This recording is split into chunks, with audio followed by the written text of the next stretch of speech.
Somos seres intrínsecamente sociales. Nos formamos en nuestra salud mental, en nuestra autoestima, en la percepción del yo, con el otro.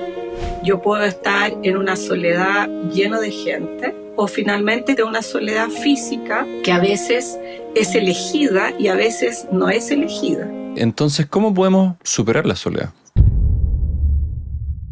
¿Cómo estás? En este episodio vamos a estar conversando con la psicóloga Trini Ávara sobre la soledad, cuáles son sus principales causas y cómo poder superarla. Hola Trini, ¿cómo estás? ¿Cómo va todo por allá? Hola José, muy bien, muchas gracias por la invitación. No, muchas gracias a ti. Partamos al tiro por lo más básico. ¿Qué es la soledad y cómo se diferencia simplemente de estar solo? Perfecto. Bueno, cuando hablamos de soledad, como lo primero que viene, uno puede imaginarse una soledad física, ¿no?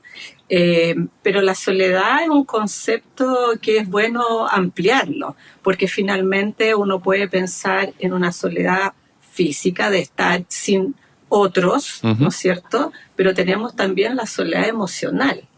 Y yo creo que eso es súper importante porque muchas veces uno dice, la soledad, pero estoy lleno de personas, estoy alrededor, ¿no es cierto? O incluso el proceso de pareja también, en que uno se puede sentir profundamente solo.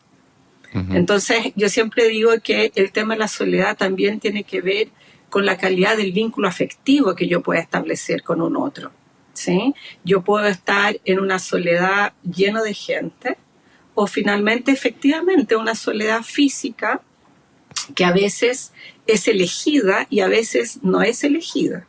Entonces son varios matices que uno tiene que ir mirando, ¿no es cierto?, entrando en el proceso y resignificando. Porque muchas veces la soledad tiene mala fama, pero puede ser muy buena en muchos momentos para un trabajo interior. ¿Sí?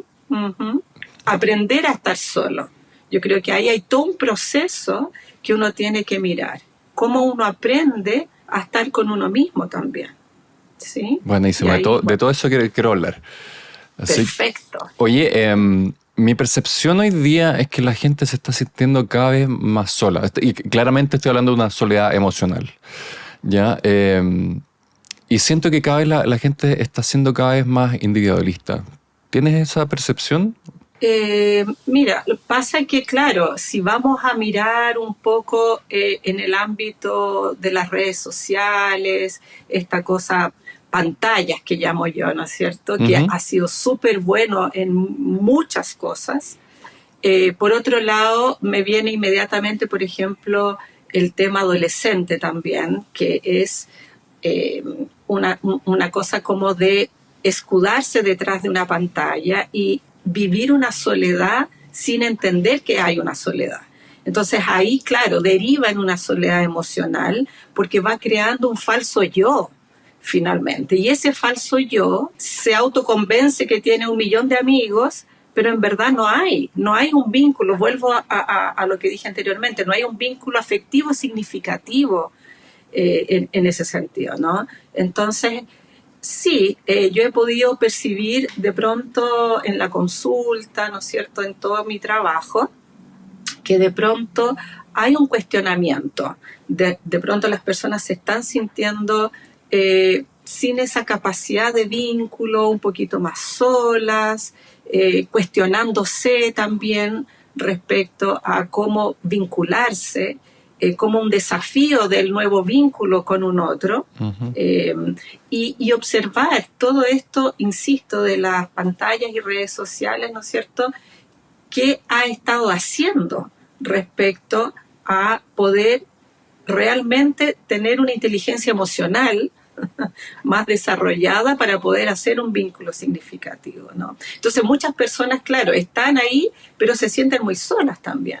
Entonces Exacto. Yo creo que hoy en día es como ir calibrando todo este boom, ¿no es cierto?, respecto a una globalización y a todo un montón de cosas que, insisto, son muy buenas por un lado, pero que nos desafían como humanos a cómo restablecemos la condición humana en esto. ¿Sí? Porque somos seres intrínsecamente sociales. Nosotros somos seres vinculantes. O sea, nos formamos en nuestra salud mental, en nuestra autoestima, en la percepción del yo, en una serie de factores del desarrollo con el otro. Ujú. Incluso estudios, así como que ya lo arrojan, ¿no es cierto?, que la calidad del vínculo tiene que ver con la calidad de mi salud mental, incluso de la longevidad. Se ha hecho estudios así como los típicos estudios, quién vive más, mejor calidad de vida, etcétera, y en general hay un denominador común que tiene que ver con personas que tienen grupos de referencia, grupos de amistad, grupos sociales significativos, ¿sí? Ujú. Podemos entender incluso el tema de las enfermedades, el tema de lo psicológico, en ese ámbito también.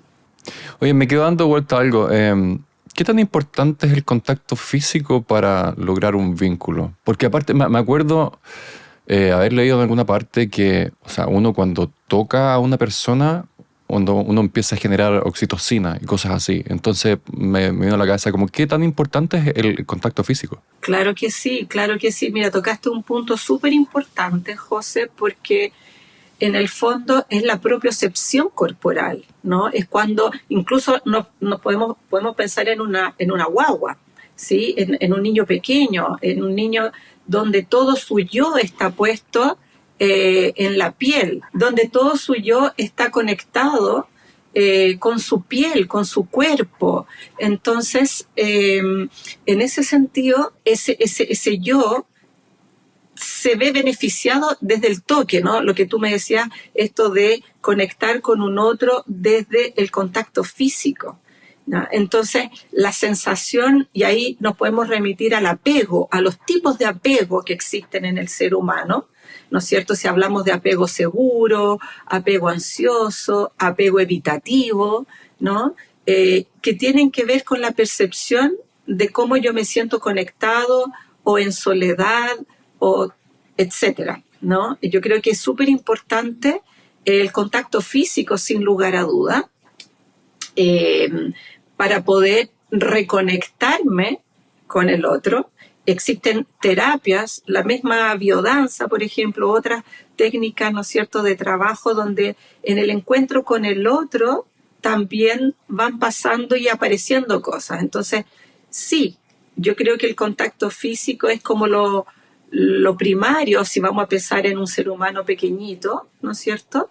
Eh, Aunque en la etapa adulta, claro, también el contacto, el poder encontrarse, el poder conversar, el poder tener tiempo con el otro, también es algo importante, pero no es exclusivo, ¿sí?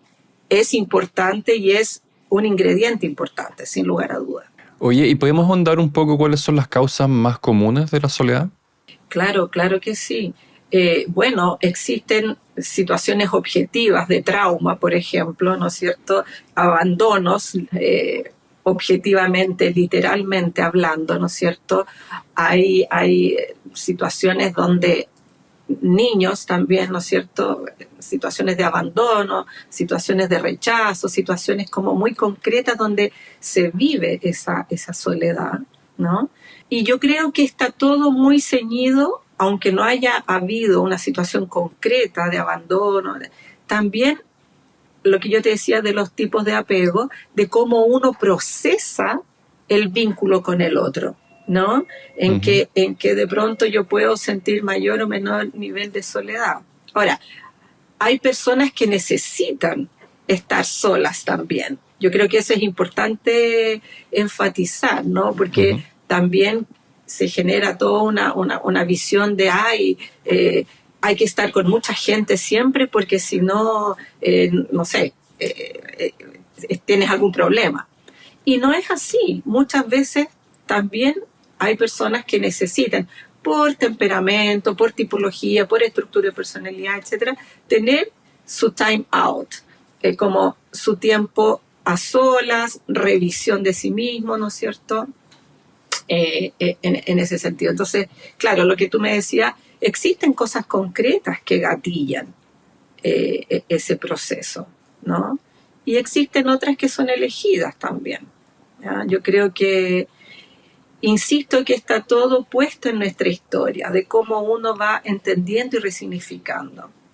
Ahora, me gustaría hacer un pequeño paréntesis en el sentido, cuando yo digo del trauma, ¿no? Ajá. Porque en el fondo, el doctor Gabor, ¿no es cierto?, que lo quiero mucho, así como que lo tengo como un referente, él habla mucho del trauma, como en el fondo el trauma no es lo que nos ocurre propiamente tal, sino aquello que impacta en uno, esa cicatriz, ¿no es cierto?, eso que queda en uno respecto a algo vivido. Porque si el trauma fuera lo que nos ocurrió, no hay nada que hacer, ya ocurrió.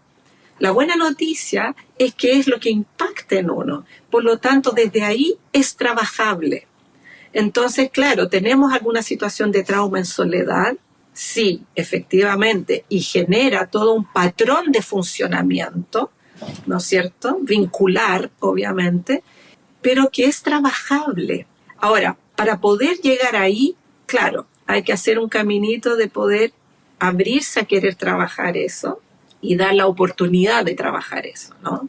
Entonces yo creo que es súper importante eso, entender ese proceso de que todo lo que uno vive se puede trabajar. Oye, ¿y cómo cambia nuestra percepción de este trauma a medida que va pasando el tiempo? O sea, porque si este trauma pasa, no sé, siempre nosotros hemos hablado de los septenios. Entonces, ¿qué pasa si el trauma viene en el primer septenio o va en el segundo o lo que sea? ¿Cómo cambia nuestra percepción después con el tiempo de la soledad? Claro, claro que sí. Bueno, ahí está el proceso, el camino del autoconocimiento en psicoterapia, en la exploración de uno mismo, ¿no es cierto?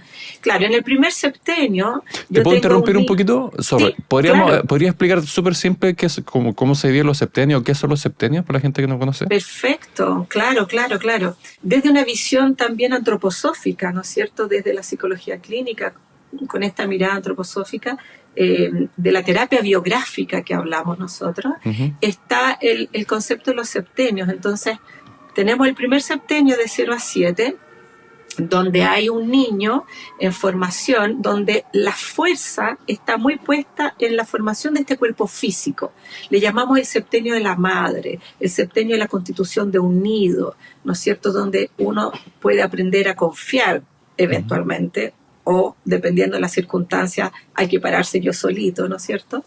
Y es un primer septenio súper formativo, donde sabemos que durante los 3 primeros años hay una simbiosis con la madre, donde aquello que reverbera en su cuerpo emocional está absolutamente ligado, como un cordón umbilical emocional. A partir de los 3 años nace el yo, o la percepción del yo, como se llama, ¿no es cierto?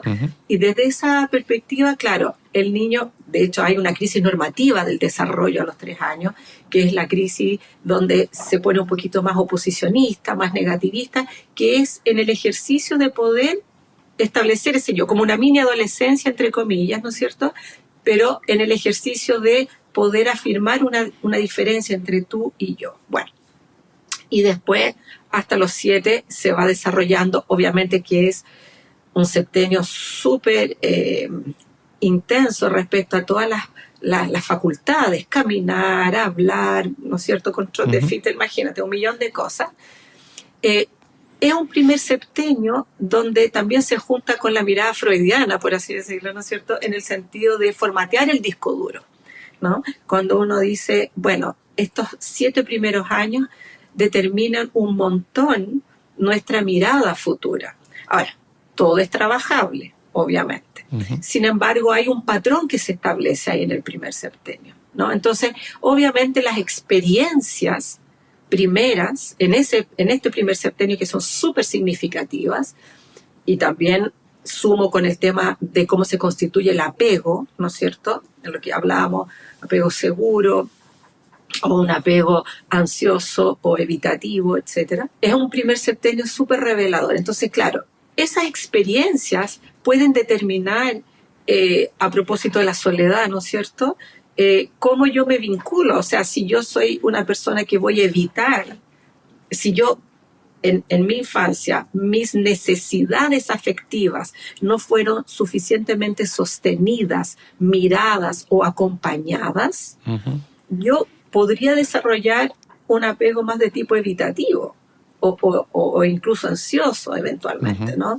Entonces, en ese sentido, claro, cuando después, ya en mi etapa adulta, yo pueda tocar algo que me trajo a la memoria alguna situación de este primer septenio, es como la herida biográfica, ¿no? Cuando hablamos de nuestra herida biográfica, porque el inconsciente es atemporal. O sea, no importa que tengamos 40, si hay algo que me toca botones de aquel primer septenio, yo puedo responder desde esa misma sensación de herida, ¿no? Si yo me sentí solo, no acompañado o no sostenido en mis necesidades afectivas. Bueno, ahí la importancia, y vuelvo a enfatizar, de poder hacer un camino de autoconocimiento, de poder investigar. La misma psicoterapia produce, ¿no es cierto?, este camino de exploración para poder entender por qué reacciono de esta manera siempre. ¿Por qué me siento tan solo o sola en determinados momentos? ¿Por qué me duele tanto si me hacen algo o eso que me hizo inmediatamente me gatilla una sensación de soledad? ¿Sí? Eso es súper importante. Perfecto. Entonces, la percepción que tendríamos de la soledad sí cambia, o sea, dependiendo de la edad que nos pasa este trauma. Claro, claro, ahí tendríamos que investigar un poquitito más, ¿no es cierto? Porque cada persona en su mundo, ¿no es cierto?, va teniendo cómo va significando, cómo va interpretando, pero efectivamente después, solo para terminar, que me parece importante, el segundo y el tercer septenio, porque son 21 años de formación. Perfecto. Sí, solo como para contextualizar. El segundo septenio de 7 a 14, que ya es más el nacimiento del cuerpo emocional, como decimos, ¿no?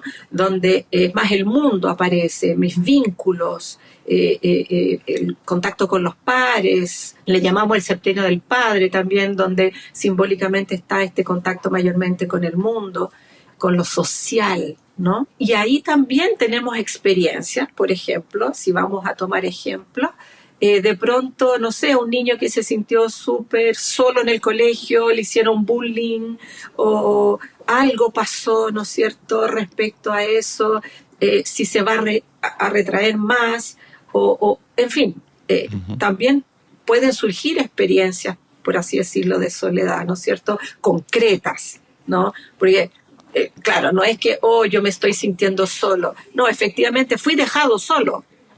¿Y qué pasa conmigo en esa experiencia? ¿No? El haber sido dejado solo y con qué herramientas pude desplegar o no desplegar finalmente, ¿no?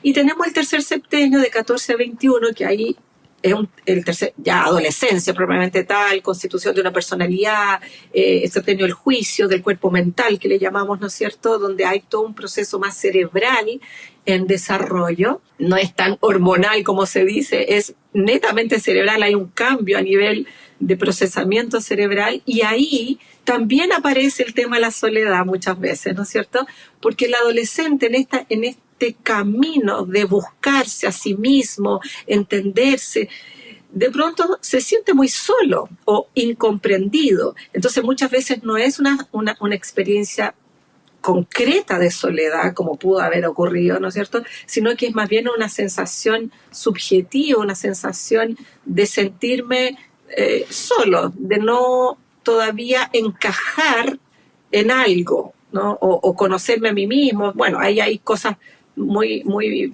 puntuales de la adolescencia que hay que mirar y trabajar, ¿no? Y bueno, son 21 años como para formar, y ahí se dice dentro de esta mirada antroposófica que uno comenzaría a recordar un poco a qué vino, ¿no? O la misión o lo que vino. Son 3 septenios formativos, ¿no? Y durante estos 3 septenios pueden haber experiencias que marquen desde una soledad concreta, haber tenido alguna experiencia así, o bien sentir un proceso también de soledad, o, insisto, en los adolescentes sobre todo, la cosa de las pantallas, por ejemplo, personas muy tímidas, muy introvertidas, que de repente, claro, sienten esa soledad y les cuesta mucho establecer el vínculo o tener una conducta quizás más proactiva de ir a establecer contacto con un otro. Sí, hablaste un poquito de la tecnología. ¿Crees que ha cambiado en el último tiempo las causas del por qué nos sentimos solos o las causas siguen siendo básicamente las mismas? O sea, yo creo que el ser humano, independiente de todo, pucha, siempre necesitamos al otro, ¿no? Ujú. Siento que, así como una ecuación bien básica, ¿no? Pero necesitamos amor y rehuimos el dolor. Digamos que el ser humano necesita ¿Puedes sentirse, repetir eso? claro, que necesitamos amor, ser amados Ujú. y rehuimos el dolor, ¿no? Entonces, esa como ecuación muy básica, pero muy real también, ¿no es cierto? Muy profunda, en el sentido de que, claro, buscamos el dolor en la paradoja, pero tratando de protegernos muchas veces, ¿no es cierto? Entonces, claro, a veces uno dice, pero ¿por qué esa persona está buscando situaciones? No, es como la persona busca el amor, no es que busque el dolor, porque me voy a explicar. Tú hablabas de la tecnología, ¿no es cierto? Ujú. Uno dice, chuta, pero una persona así no va a establecer vínculos con un otro, o se va a alejar, o va a estar mucho más solo si de repente está 24 horas pegado a un gamer, no sé, sin Sí. afán de criticar, pero claro, uno dice, chuta, tengo 1 millón de seguidores, pero de pronto entonces, claro, ¿por qué busco, comillas, ese dolor? No, hay algo ahí que investigar, ¿no? Hay algo ahí que investigar, porque, insisto, buscamos el amor y rehuimos el dolor, pero muchas veces mmm, habría que ver qué está ocurriendo que yo me alejo y me escudo detrás de una tecnología que al final me podría producir dolor. Y uno dice, chuta, qué paradoja, ¿no? Qué Ujú. paradoja está ocurriendo hoy en día, en que seguimos siendo humanos, seres sociales, intrínsecamente vinculantes, ¿no es cierto? Necesitamos del otro, como decía al principio, para entendernos, para la autoestima, para poder hacer todo un procesamiento ahí, y en el alejamiento queda ahí cortado ese camino. Ahora, yo creo que muchas enfermedades también han ido apareciendo, sin querer meterme mucho por ahí, pero en base a sentimientos de soledad también. Ujú. ¿Sí? Yo creo que el cuerpo va respondiendo a situaciones de estrés. Finalmente el estrés es acumulativo en el sistema, ¿no es cierto? El cortisol se va llenando ahí, y muchas veces yo, haciendo un pequeño paréntesis en la consulta, claro, vienen a veces por una enfermedad o por alguna cosa y comenzamos a investigar en la biografía, en sus septenios y todo eso, y aparece un sentimiento profundo de soledad, ¿ya?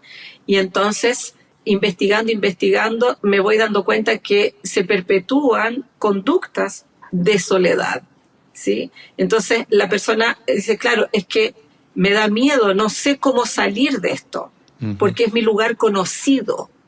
Exacto. Entonces, bueno, todo eso, entonces ir mostrando, y ahí volvemos al autoconocimiento, expansión de conciencia. Oye, y hablando de autoconocimiento, ¿cómo podemos autoevaluarnos el nivel de soledad que tenemos? Porque, por ejemplo, yo me siento súper cómodo con la soledad. Entonces, ¿cómo darme cuenta que ya puede tener causas negativas? Claro, yo creo que ahí es el GPS interno, ¿no? Yo creo que es ahí en nuestro GPS interno, en el sentido de cuánta libertad tengo o no tengo, ¿no es cierto? Porque si soy libre para ir en el vínculo y tener mi espacio solo, o Ujú. finalmente no tengo esa libertad, en el sentido de que no puedo muchas veces, ¿no es cierto? Y me quedo como atrincherado en un lugar.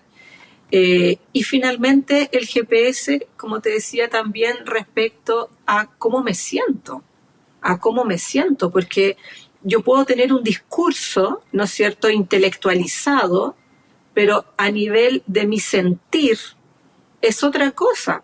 Yo me siento triste, me siento mal, Ahora, insisto que hay una soledad elegida sanamente también, ¿no? Claro, hay personas que necesitan de pronto a veces viajar solas, estar un rato, y es muy sano también tener un espacio. Hay un ejercicio súper interesante que algunos colegas, ¿no es cierto?, en estos estudios y todo eso, que dicen, mira, hay un ejercicio súper bueno que es sal a comer solo, a un restaurante, ¿no es cierto?, pídete y come solo, anda al cine solo, haz un viaje solo, experimenta qué es eso de estar solo, ¿no es cierto?, y también ir viendo qué es lo que te va ocurriendo en ese proceso, ¿no? En el sentido de que también hay algo importante del encuentro con uno mismo y no estar permanentemente disociándose, porque muchas veces uno a veces siente dolores y tal, y lo maquilla estando siempre con muchas personas.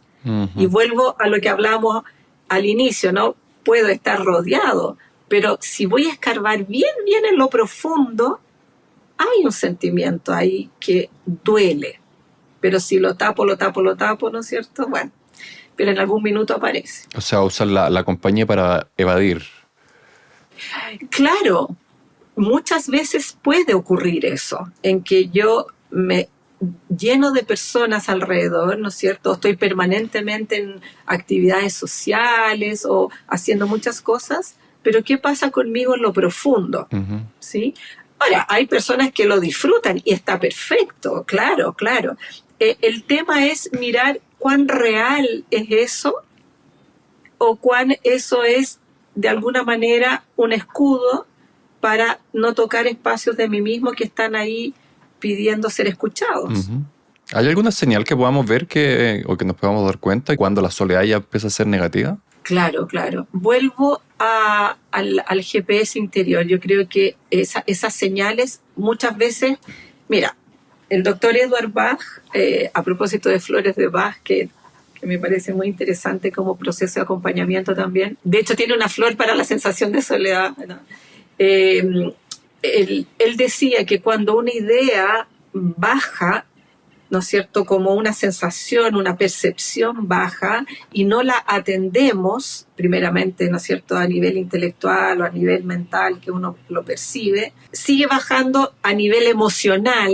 Entonces, primero tenemos señales desde la percepción mental, o sea, uno puede percibir cosas o decir, me parece que esto está ocurriendo y la mente te va dando algunas pistas. Baja a nivel emocional, que obviamente también te da pistas, ¿no es cierto? Sensación de malestar, o una tristeza, una cierta melancolía. Y si no atiendo eso, baja el cuerpo físico. ¿Ya? Muchas veces esperamos que el cuerpo, porque ya uno no se puede como arrancar del propio cuerpo, entonces el cuerpo al final te da amorosamente la señal de que hay algo que tengo que atender, ¿sí? Ya sabemos la psicosomática, ¿no es cierto? Sabemos que eso ocurre, no sé, dolor de estómago, dolor de espalda, cefaleas, lo que sea, la biodecodificación, ¿no? El cuerpo manifiesta lo que muchas veces la emoción calla, en ese sentido. El cuerpo habla, absolutamente. Yo creo que, a propósito de la pregunta, ¿no es cierto?, yo creo que ahí están las señales de atender, ¿no? Ojalá no llegara tanto a somatizarse, pero siempre hay una incomodidad, siempre hay algo que te alerta. Yo puedo estar muy desconectado de mí mismo, pero siempre va a haber una señal, ¿sí? O sea, siempre va a haber una sensación. A veces incluso no logro entender muy bien lo que me pasa, pero hay una sensación que muchas veces, claro, cuando uno está en un proceso terapéutico es más fácil de poder visualizar, visibilizar eso, ¿no? Oye, ¿y cómo va afectando la soledad en las diferentes etapas de la vida? Porque es diferente sentirse solo cuando uno es niño cuando adolescente y después cuando ya eres mayor? ¿Cómo nos va afectando? A ver, un poco lo que hablábamos, ¿no es cierto? Claro, un niño, de pronto, por ejemplo, un niño pequeño necesita jugar solito. Un niño pequeño me refiero de pronto, claro, el juego es exploratorio, después viene el juego simbólico, ¿no es cierto? Pero los niños, de pronto los 3 primeros años, el niño está explorando el mundo, está conociendo, ¿no es cierto? Porque claro, el juego para un niño no es un hobby, es parte del oxígeno que respira, es demasiado importante, ¿no? En el ejercicio de estar haciéndolo. Y muchas veces los niños necesitan, o sea, ellos están en esa soledad, pero que no es una soledad difícil, al revés, yo creo que es ahí. El punto está, cuando yo te hablaba, de cómo son sostenidas sus necesidades afectivas. Entonces, el niño está jugando solo, pero si de alguna manera esas necesidades afectivas no están siendo bien acompañadas, bien sostenidas, etcétera, puede surgir esa sensación, ¿no es cierto?, de soledad o de angustia o de ansiedad finalmente, de cómo se va configurando ese apego, ¿ya? Entonces, claro, muchas veces en algunos tipos de apego, por ejemplo, estoy pensando en el evitativo, ¿no es cierto?, que cuando aparece la posibilidad en la etapa adulta de un mayor vínculo, yo arranco porque de alguna manera esa soledad era lo conocido y paradojalmente lo seguro, o aprendí un poco a moverme ahí, en ese espacio, ¿no? Tú decías las distintas etapas, entonces claro, después el niño va creciendo y claro, a medida que ya va avanzando su primer septenio, hay mayor interacción, sobre todo también en el segundo septenio, ¿no? El septenio que es más social, más de interacción, más con los pares. Son distintos ejercicios en la vida, ¿no? Hay momentos del niño más pequeñito que necesita tener también su calma, su ritmo. Un niño necesita, así como la inspiración y la expiración, necesita un ritmo, una cadencia. Después necesita un poquito más de movimiento, un poquito más, ¿no es cierto? En la adolescencia se van generando las tribus, como se dice, ¿no? De pertenencia, donde me identifico más. Hay una soledad propia también del desarrollo, en el caso de la adolescencia, que es como previo a poder encontrar quién soy yo en el mundo finalmente, ¿no? En la etapa adulta también, cuando uno necesita decantar procesos emocionales, decantar procesos vivenciales, de pronto una separación, ¿no es cierto?, o un duelo, está bien, hay un momento en que se necesita ese tiempo personal, el time out, ¿no es cierto?, como tener ahí espacios de decantar. Y eso está muy bien, a veces es muy necesario tener espacios de soledad. Entonces, las distintas etapas del desarrollo, claro, si tú me dices, en una etapa del segundo septenio, cuando se necesita más y el niño tiene alguna situación difícil socialmente y vive la soledad, claro, le va a complejizar su proceso y puede quedar un poquito atascadito ahí, y por eso hay que trabajar eso. Y sobre todo, a mí me interesa la tercera edad. Muchos se sienten abandonados, entonces la soledad creo que pesa harto. Bueno, ese es un gran tema, ¿no? En el sentido de hecho, te decía al principio de esta entrevista que en el fondo se ha estudiado personas en la tercera edad, cómo envejecer bien y la parte como sana del envejecimiento, y se ha encontrado que las personas tienen vínculos afectivos significativos, ¿no? Que están en contacto con otros, se reúnen grupos de tercera edad. Hoy en día se está trabajando mucho de arrendar, o se compran como varias casas juntas y se van a vivir todos juntos. Hay un movimiento en ese sentido de volver a encontrarse. Los abuelos con sus nietos, de repente, son relaciones súper significativas, tanto para el niño como para la persona, el abuelo, ¿no es cierto?, abuela. En Europa hay mucho esto que se está haciendo de jóvenes que están estudiando, entonces van a vivir a la casa de una persona de tercera edad, ¿no?, para acompañarlos, y recibe casa, alimento, y hace cosas, y ahí hay una interacción también. O sea, es importante. Yo creo que, sobre todo en la tercera edad, el poder estar en relación con un otro, ¿sí?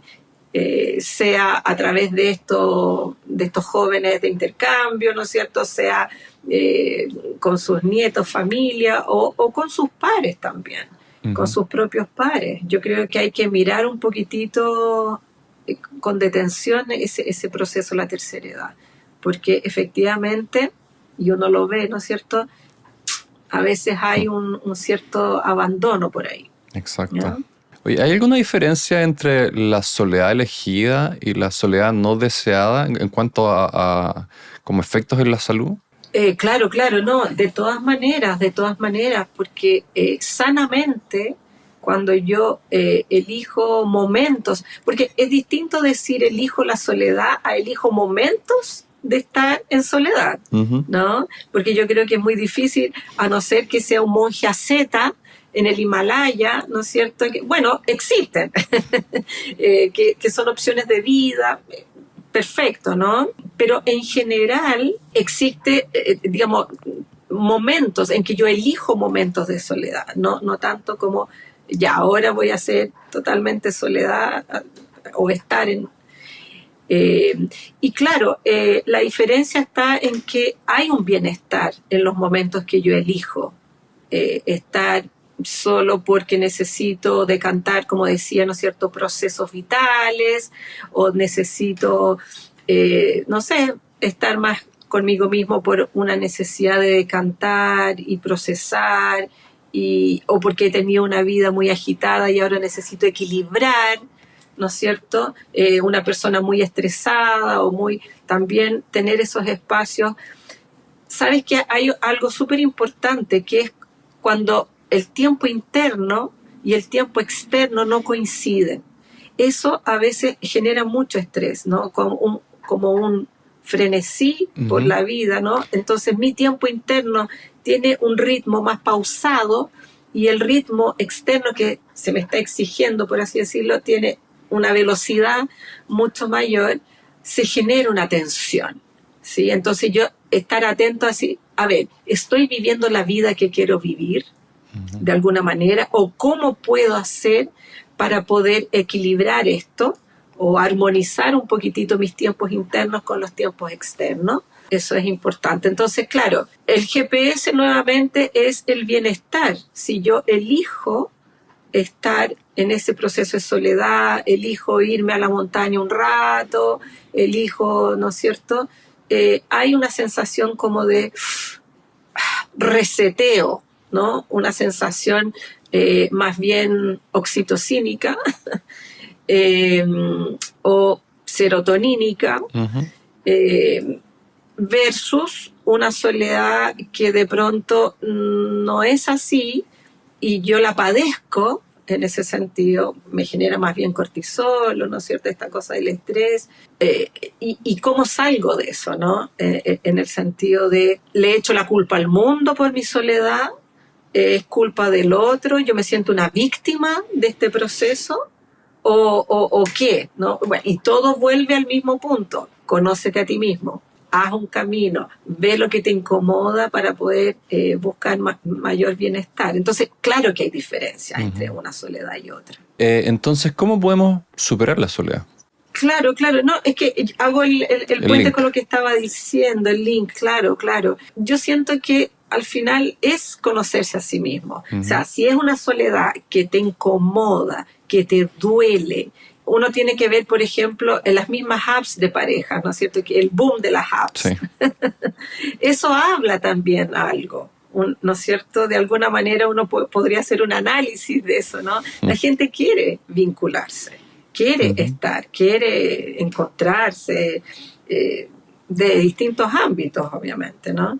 Yo siento que el camino de autoconocimiento, de hacer del templo de Delfos, ¿no es cierto?, conócete a ti mismo, es la puerta, es como para poder entender. Siempre que hay algo que duele, hay información ahí, ¿sí? Hay información, así como en el cuerpo físico, la fiebre te indica, incluso el tipo y las curvas de fiebre te indican cuál es el órgano que está, digamos, aquejado en ese sentido. Claro, hay señales, el dolor, si la soledad comienza a incomodar y yo digo, pucha, no sé, voy a poner un ejemplo, ¿no es cierto? De repente elegir parejas que no están afectivamente disponibles, por ejemplo, y reiteradamente voy eligiendo parejas que no están afectivamente disponibles. Y yo digo, pucha, siempre me engancho con el mismo tipo de personas, siempre me engancho, y ahí en ese minuto, y me siento solo, sola, y ahí yo digo, bueno, tengo que entender esto. Tengo que revisar, y en el proceso psicoterapéutico, en el proceso de una mirada más profunda, yo voy viendo, claro, cuáles son mis patrones de apego, que invariable, inexorablemente se proyectan en las relaciones de pareja. O sea, en la relación de pareja aparece tu sistema de apego, y entonces ahí voy entendiendo esa soledad que de alguna manera me podría poner en un lugar de víctima porque siempre elijo personas de tal o cual forma que no puedo vincularme, a entender que hay algo en mi historia, en mi biografía, que puede estar relacionado obviamente con eso, y eso se puede cambiar. ¿Y somos capaces de superar eso solo? ¿Cómo darnos cuenta cuando ya necesitamos ayuda? Claro, en tema de salud mental a veces es un poquito más, como dices tú, más difuso eventualmente, pero te pongo un ejemplo. Si te duele una muela, sí, vas a pensar mucho, ¿qué vas a hacer? No, dentista, obvio. ¿No es cierto? Claro, es así, ¿no? Me duele un diente, obviamente o me duele, no sé, el ojo, o me duele, qué sé yo, ¿no? Es más fácil o más evidente. En términos de salud mental, a veces esperamos mucho un malestar, ¿no? O ponemos como distractores respecto a ese malestar, y muchas veces, si en el caso es la soledad, por ejemplo, puede aumentar esa sensación de malestar, ¿no? Siempre yo lo digo en consulta, la salud mental uno debería, así como cualquier otra especialidad, obviamente, ¿no es cierto?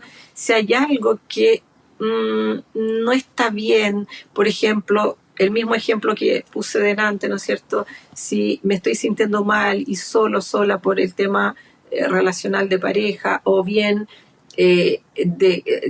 no logro establecer amistades o amigos, o sea en la etapa que sea, ¿no es cierto? Yo creo que son señales para poder consultar. Hay personas que, por ejemplo, van a constelaciones familiares. Yo no digo, claro, yo soy psicóloga, ¿no es cierto? Y claro, la psicoterapia es un camino, sin lugar a duda, y para mí, para poder develar todo esto, ¿no? Y ahí, dentro de esta mirada, están las constelaciones familiares, hay trabajo en terapia corporal, hay muchas técnicas terapéuticas que pueden ayudar para poder visibilizar lo que me está ocurriendo, ¿sí? No esperar que llegue al cuerpo físico para que yo pueda atender esto, ¿no? Yo creo que las señales, José, son desde esa perspectiva. O sea, si hay algo que voy con alguien, un psicólogo, por ejemplo, psicóloga, ¿no es cierto? Decir, mira, me está pasando esto, quisiera poder poner más luz sobre esto que me está ocurriendo, ¿no? Como ir entendiendo. Bueno, muchas veces hay talleres que pueden ayudar, ¿no es cierto? Psicólogos, psicólogas que trabajan en trauma, que trabajan en lo relacional. que a veces uno tomando esos talleres a veces puede tener más luces, no sé. Yo quizás soy sospechosa, pero creo que la psicoterapia es un camino importante. No, perfecto. Siento que sobre todo con la tecnología, que la gente le está costando conectarse con el otro. Entonces, ¿cómo? O sea, y obviamente me imagino que eso produce también esta sensación de soledad. Entonces, ¿qué podemos decirle a esa gente o cómo puede aprender a conectarse mejor con el otro? Claro, claro. Bueno, es que ahí vale traer preguntas acá, Ujú, ¿no? ¿Por qué estoy pegado tanto a un adulto? Bueno, en el caso de los adolescentes y niños, el tema de estar pegado a la pantalla o celular, qué sé yo, es complejo en ese sentido porque como es un cerebro inmaduro todavía, va generando toda una forma de conductas complejas que va distorsionando la formación de ese ser humano, ¿no?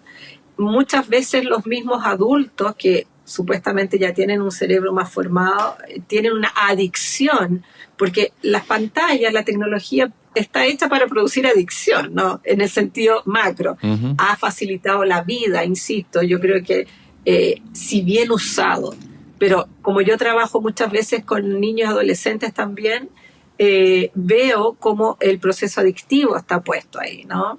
Por ejemplo, en términos de colegios, Ujú. hay una educadora, la Carolina Pérez, que yo la recomiendo mucho respecto a un libro que sacó que se llama Secuestrados por las pantallas, que me parece súper pertinente y yo lo recomiendo mucho a mis pacientes, porque explica en fácil qué va pasando en ese cerebro, sobre todo en un cerebro en formación, hasta los 21, 23 años, Ujú. con este proceso adictivo, ¿no? Desde la adrenalina, la dopamina, la que así como muy neurociencias, porque hoy en día, y qué bueno, también podemos entender mucho esto desde el proceso de las neurociencias, ¿no? Entonces, claro, la cantidad de tiempo que una persona puede ocupar en eso versus irse a tomar un café con alguien o estar con sus hijos. A veces vemos eso dentro de la familia. Yo aludí a Carolina Pérez porque ella está trabajando mucho para que en los colegios no entre más los celulares. Ujú. Porque antes lo que veíamos, ¿no es cierto?, era, estaban todos los niños en el recreo jugando con celulares y que es algo complejísimo porque el Internet te abre a una dimensión donde el niño puede acceder a cosas que claramente no está listo y preparado. Se ha visto en estudios el consumo de pornografía, por ejemplo, Ujú. excesivo en términos de niños y jóvenes también, ¿no es cierto?, adolescentes. Entonces, en ese sentido, claro, se va generando una soledad porque no se entrena el vínculo. O sea, ¿cómo es que yo voy entrenando?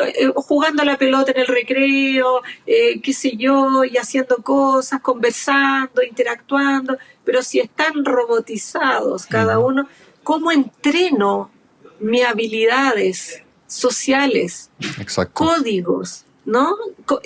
¿Cómo se hace esto? Entonces, tenemos que volver a entender lo humano. Si aquí tenemos que volver a lo humano también, en que sí, usamos la tecnología sin lugar a duda maravillosamente, pero hay cosas que son intrínsecamente humanas. Entonces no le podemos sacar espacio a lo netamente humano, porque ¿cómo voy después a revertir? Claro, eso si no estuviéramos poniendo la voz ahí respecto a los colegios, ¿qué pasaría después, no? ¿Cómo se aprende a vincularse Exacto. finalmente? Pero, y alguien pero que le cuesta conectar con alguien, o sea, como alguien, no sé, de 40 años, que le cuesta o le costó toda su vida conectar con la gente y eso le está causando esta sensación de soledad. ¿Qué consejo darle? ¿Cómo dar el primer paso? ¿Qué hacer? Insisto, si hay algo que está molestando, doliendo, Ujú. claro, uno puede hacer un camino de buscar ayuda psicológica. También atreverse, si es posible, obviamente, porque muchas veces hay una sensación, claro, estamos hablando de algo un poquito más crónico, no sé, Ujú. una fobia social o algo así. Pero una persona que de pronto pueda, ¿no es cierto?, atreverse a hacer cosas en grupo. Por ejemplo, inscribirse a un grupo de, no sé, estoy inventando, subir el cerro, o un grupo de algún deporte grupal, o algún taller, o sea, permitir instancias donde haya un otro, ¿no es cierto? Ujú. De hecho, me llamó la atención el otro día, vi grupos de personas, como un movimiento de personas, comillas, solas, Ya. que se juntan para hacer un grupo de amistad. Ujú.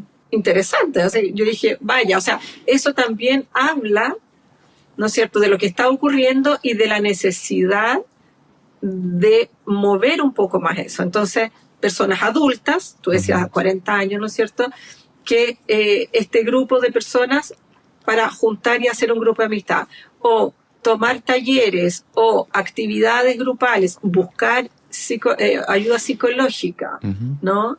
De pronto, a veces, si hay prejuicio por buscar ayuda psicológica, yo creo que hoy en día no debería, digamos, ¿no? Estamos...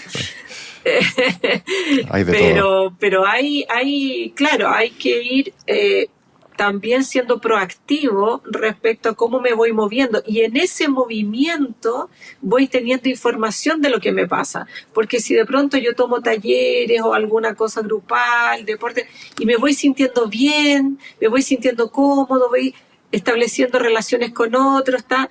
Ahora, si al contrario, me cuesta mucho, me siento muy incómodo, bueno, ahí hay que mirar qué está pasando, Ujú. ¿no?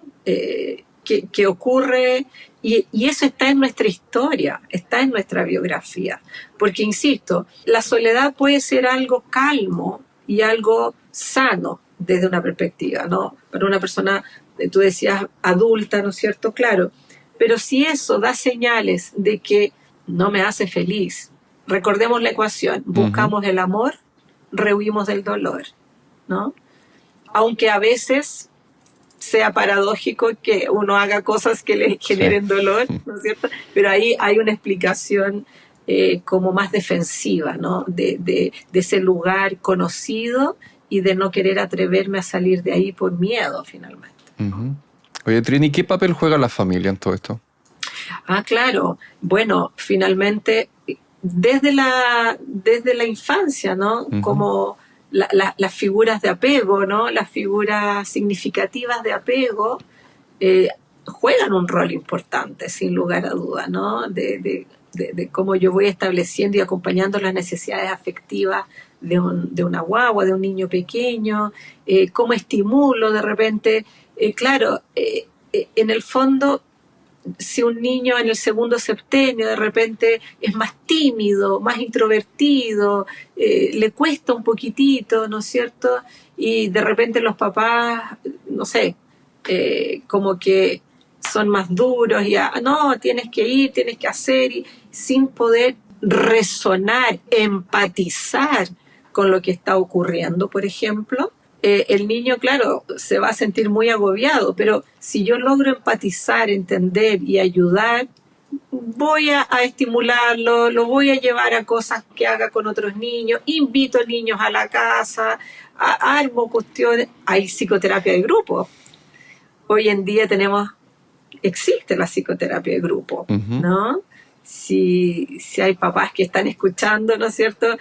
También es como una información importante en ese sentido.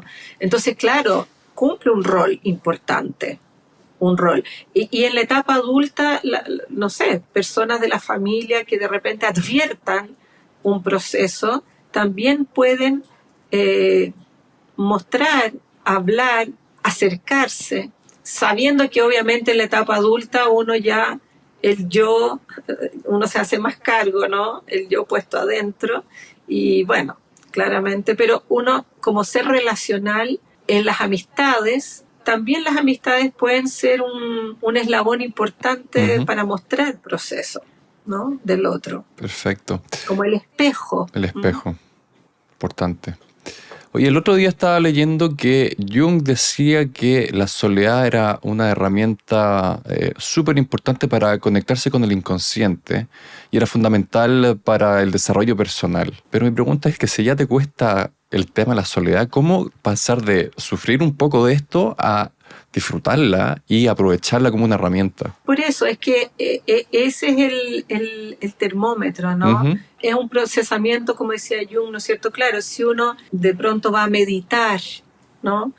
Hacer meditación o hacer un camino de estar como en ese reseteo que yo digo, ¿no? En la soledad, es un tiempo que vale oro, ujú, ¿no? Es un espacio súper beneficioso, estar con uno mismo, disfrutar la propia compañía, disfrutar, ¿no es cierto? Pero no 24/7, no todo, digamos, son momentos, son equilibrio. espacios en que uno sale, entra y va calibrando, ¿no es cierto? Y yo creo que eso es muy sano, de cuánto yo dispongo para... Y hay personas que son más sociables, Ujú. ¿no? Ahí entramos en la astrología, el tema de los signos también, ¿no? De repente un Géminis, un Sagitario, tienen esa cosa más sociable, un Acuario ya, sin entrar en estereotipos, digamos, pero hay formas de temperamento que también uno lo puede ver en una carta. De repente, a veces yo veo, no soy experta astróloga, pero me baso clínicamente en las cosas de la carta natal y veo, ¿no es cierto? Digo, claro, hay una tendencia a buscar espacios más en soledad, pero eso no está mal en sí mismo, ¿no? Eso no es malo. Entonces, claro, lo que decía Jung está muy bien. Y lo otro es siempre saber cuánto me duele eso otro. Porque si yo digo, no, meditar es bueno, entonces voy solo a meditar y que voy a tener mucho más tiempo a solas, pero la paradoja, claro, voy a hacer eso, pero hay algo en mi voz interior Ujú. que me dice que no logro esa paz. Entonces yo siempre le digo a mi paciente, bueno, pongamos en la balanza, ¿qué te da más paz? ¿Qué te da más paz? ¿No? No, yo en este momento necesito estar solo. Muy bien, es una necesidad. Hay algo que te impulsa desde lo interior. Acude a ese llamado, Ujú. respétate, está ahí, ¿no? Y por otro lado también que no sea una excusa para lo otro, ¿no? En el sentido de, bueno, cuando ya comienza a doler y cuando yo me voy sintiendo en algo que me aprieta, ¿no es cierto? Que ya no es agradable, que digo, si yo tuviera una varita mágica, ¿qué elegiría para mí en este momento? ¿Cuál es la vida que quiero vivir? Y de repente aparece algo muy distinto a lo que estoy viviendo. Bueno, miremoslo. Entonces significa que esa soledad no es tan así y yo me gustaría estar en algo distinto, ok, entonces sincerémonos, ¿no? Ujú. Yo creo que el tema de pedir ayuda, José, es súper importante, súper importante. Creo que es eso, hacerse cargo de uno mismo. Estoy hablando de la etapa adulta, obviamente que, Sí. claro, si hablamos de los 3 primeros septenios, depende mucho de la mirada del adulto como padres, ¿no es cierto?, en ayuda a ese niño. Pero todos tenemos un niño interior. Entonces podemos ser un adulto y tener un niño interior muy solito, o que se sintió muy solito, Ujú. solita. Entonces, también hay que trabajar eso, porque puede ser un adulto que tenga una vida así ya social y tal, pero por dentro hay algo que reverbera en esa soledad y habla ese niño interior también ahí, está dando un mensaje. Ujú. ¿Hay alguna forma o ejercicio para poder conectar con nosotros mismos que sea más fácil? Pucha, ahí es que, mira, yo no me gusta dar así como recetas generales Ujú. porque creo que cada persona tiene es único, ¿no? Entonces, claro, como te decía, dentro de la psicoterapia se indican cosas que se pueden hacer porque el tiempo de cada uno es distinto. De repente, un adulto que yo digo, ya, entonces métete a un taller y listo y tal, y me dice, no puedo, no puedo. Entonces, claro, hay que trabajar otras cosas. Hay ejercicios de respiración, pero eso va trabajando básicamente si hay una ansiedad basal, ponte tú. Si hay una ansiedad, hay ejercicios corporales que trabajamos, ¿no es cierto? Meditaciones, respiración, hay ejercicios de técnica en terapia corporal, porque claro, volver al cuerpo es volver como a casa, ¿no? El cuerpo te da mucha información, ¿no? La propiocepción corporal, todo esto que está ahí, te da mucha información. Pero como te digo, cada persona es una persona y cada uno tendría una necesidad particular y personal. Yo te diría que estar en contacto con la naturaleza es algo profundamente sanador. Se habla mucho hoy en día del grounding, que es el cable a tierra, por así decirlo, ¿no es cierto? Yo recomiendo harto eso de repente cuando hay procesos de ansiedad que a veces interfieren en poder mirar qué está ocurriendo, porque a veces la persona no logra detectar esto, no sé, en proceso de soledad, y en esos momentos ayuda mucho a poder estar con uno mismo desde el movimiento físico, ¿no? Porque a veces estar solo en silencio, como para poder mirar algo, hay algunas personas que no responden muy bien, entonces el cuerpo físico también incluirlo en eso. Ahora, al final del camino siempre uno tiene que llegar a poder mirarse uno mismo y cada uno tendrá su ritmo. Hay distintos enfoques psicoterapéuticos también. Hay líneas de psicoterapia distintas. ¿Hay algo que creas que sea importante hablar que no te haya preguntado? No, yo creo que abarcamos casi de todo, desde mi sentir, así, ¿no? ¿O algún libro, no sé? Es que también, claro, también depende un poco de lo que está la persona. Bueno, claro, cuando yo dije secuestrado por las pantallas, porque en el fondo nos da mucha información a adultos y jóvenes respecto también el tema de la neurociencia. Mira, la Marian Rojas Estapé, que es una neurocientista que a mí una psiquiatra española que me encanta, que yo recomiendo mucho, porque habla de qué tipo de personas nos estamos rodeando también, ¿no es cierto? Que eso también a veces puede generar sentimientos de soledad.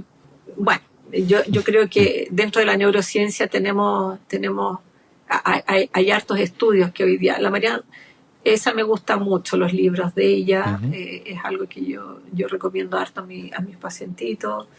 Pucha, es que va a depender, porque hay algunos que les gusta más la línea de la meditación, otros les gusta más la línea más oriental, otros. Ahí en conjunto se va viendo, pero por lo menos eso sí. Buenísimo. Sí. Mira, otro que recomiendo mucho desde las constelaciones familiares, a Joan Garriga.